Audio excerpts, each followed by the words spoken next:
Do you guys want to know if protesters are getting paid and how they're getting paid? Because I literally have the answer for you, a legitimate answer, and I'm going to back it up. You guys are about to be mind blown with what I have just found out. Now, I have been following a radical anarchist group for several years in my city. Specifically, I've been paying a lot of attention recently because there's been a little bit of talk about them potentially turning my local protests violent. We have not had ICE here in my local city. My local city just got done rebuilding after Helene. So we don't want to see our city get destroyed in violent protest.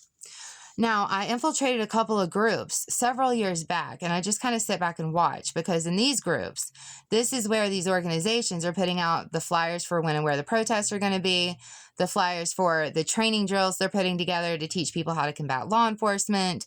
And tonight they released another flyer that had just a little bit too much information on it, unfortunately, for them.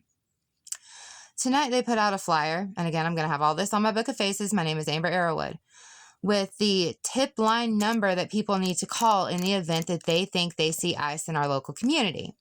Specifically, what catches my eye on this flyer is it says, do not call law enforcement, call this number. We have teams that we can send out to verify whether it is ICE or not. And I'm like, well, then who is this? Let me look into it. Well, it's an organization called MICA. Only if you try to find MICA, you're not going to find a website. All of the links are broken and don't take you anywhere. So I continue my search on Google and I come up with their website, only it's not called MICA. It's called NC Count Coalition. And this was a 501c3 that was founded back in 2017 to help with the 2020 census. They also now work with a ton of local minority groups, okay? And I'm talking anything from women's rights, LGBTQ, Jewish community, any type of minority group that you can think of, they have ties to. In fact, on their page, they have about 150 other organizations that they work with listed on their own page. They're massive. And all of the minority groups and organizations that they work with, this radical anarchist group that I have been watching also work with. Now, I did check into whether that radical anarchist group was a 501c3. They are not. They are considered a cooperative for profit structure. So technically they can't become a 501c3. However, they still kind of act as one. They still work with all of the same communities that the other works with. Okay, so they are working together. Now, on the flyers for the training drills, or like who's putting together some of these protests, it's listed that the Unitarian Universalist Congregation of Asheville, which is a church, has actually also been putting some of these events together. It's listed there. Okay, you'll see it. They, again, work with all of the same minority groups that the other two organizations work with. Now, yesterday during the ICE Out Walkout protest, people were supposed to not go shopping, walk out of work, walk out of schools. So I got curious and I rode past that radical organization's headquarters, which is a local bookstore here. And they were closed along with about 4 or 5 other businesses in that immediate area. Again, all businesses that work with them on this. Okay. Now here's where it gets funny. Again, on that flyer, and you'll see it, it says that they have groups that they can send out to check whether or not it's ICE from those tip lines. And my first question was, is it possible that they're paying them to do this?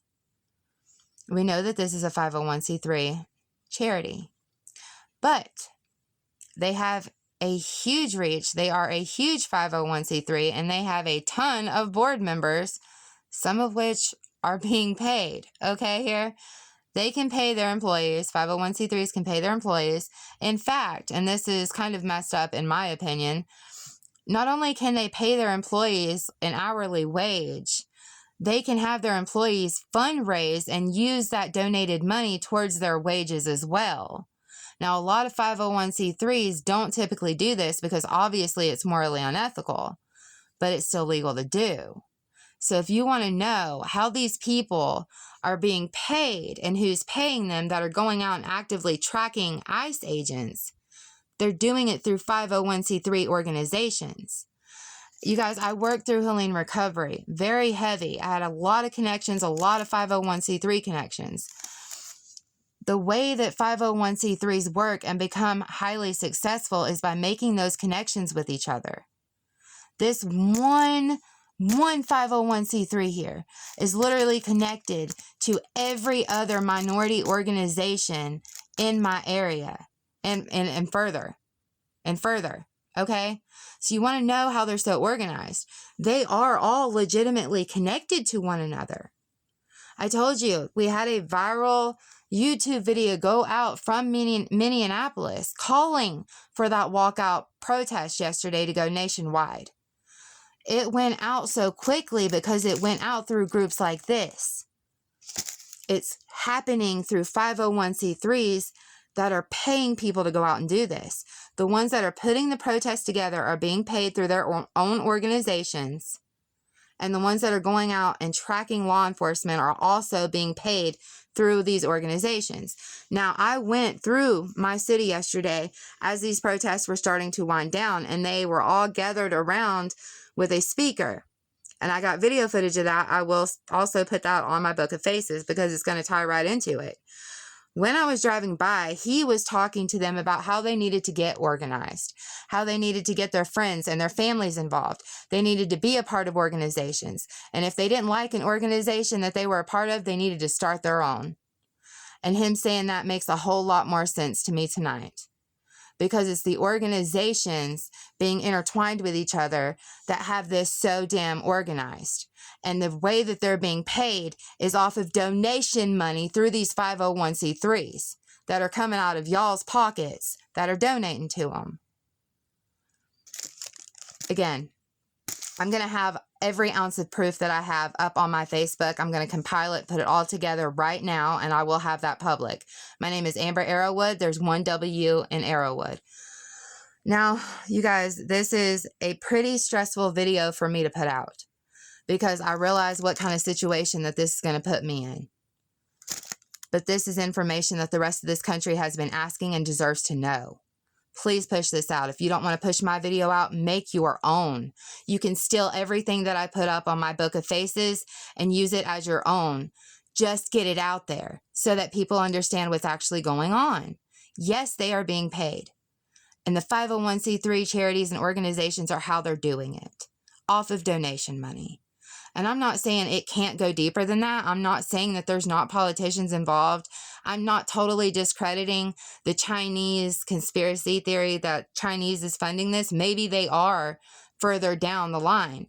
But right now, in my local community, the people who are going to be out here trying to track the ICE agents, they're doing it through a 501c3. And that's what's happening. That's how that video went out. It went out to a few of those 501c3s and they shared it amongst themselves and it went out instantly all over this freaking country. And that's how you instantly started to see flyers come out that we needed that emergency protest yesterday. You guys, do your very best to stay safe out there. And yes, I promise I will do my very best to stay safe as well.